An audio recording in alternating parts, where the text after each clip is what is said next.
लाहोरमध्ये सकाळपासून दुसरीकडे ड्रोन हल्ले होत आहेत आणि त्या ड्रोन हल्ल्यांमुळे या परिसरामध्ये कशा प्रकारे दुराचे लोट पसरलेत त्याची ही दृश्य सध्या आपण पाहतोय। एका नागरिकानं हा व्हिडिओ कॅमेऱ्यात कैद केलेला आहे।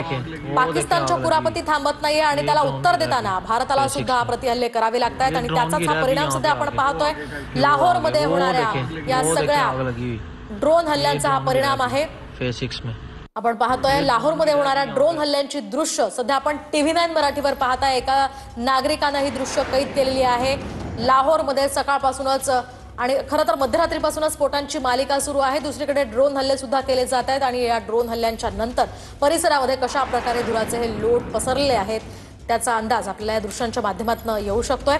एकूणच सध्या इथे नागरिकांमध्ये सुद्धा गोंधळाचं वातावरण आहे। पाकिस्ताननं त्यांच्या कुरापती थांबवल्या नाहीत तर भारताला प्रतिहल्ला करावा लागणार आहे। भारताला चोख प्रत्युत्तर द्यावं लागणार आहे आणि त्याचा असा परिणाम पाकिस्तानला भोगावा लागणार आहे। अनेक ठिकाणी पाकिस्तानचं नुकसान झालेलं आहे। एवढंच नाही तर 4 एअरबेस पूर्णपणे उद्ध्वस्त करण्यात आलेले आहेत। पाकचे 6 बॅलिस्टिक मिसाइल्स भारतानं या ठिकाणी डागलेले आहेत आणि त्यानुसार पाकिस्तानच्या 4 एअरबेसचं मोठं नुकसान झालेलं आहे। एवढंच नाही तर लाहोरमध्ये सुद्धा रात्रीपासूनच मध्यरात्रीपासूनच स्फोटांची ही मालिका सुरू आहे, ड्रोन हल्ल्यांची मालिका सुरू आहे।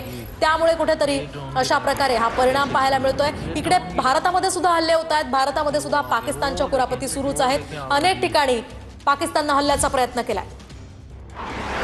दरम्यान लाहोरमध्ये पुन्हा एकदा मोठा स्फोटाचा आवाज झालाय आणि या स्फोटानं लाहोर शहर पुन्हा एकदा हादरलंय। मध्यरात्रीपासून आपण पाहतोय लाहोरमध्ये भीषण स्फोटांची ही मालिका सुरूच आहे। काही वेळापूर्वीच पुन्हा एकदा लाहोरमध्ये स्फोट झाल्याचं वृत्त आहे। या ठिकाणी औद्योगिक क्षेत्रात हा स्फोट झाल्याची माहिती सध्या समोर येते। आपण आताच पाहिलं लाहोरमध्ये ड्रोन हल्ला झाला, दुसरीकडे औद्योगिक क्षेत्रामध्ये हा स्फोट झाल्याची आता माहिती मिळते। यामुळे औद्योगिक क्षेत्राचं मोठं नुकसान झालेलं आहे।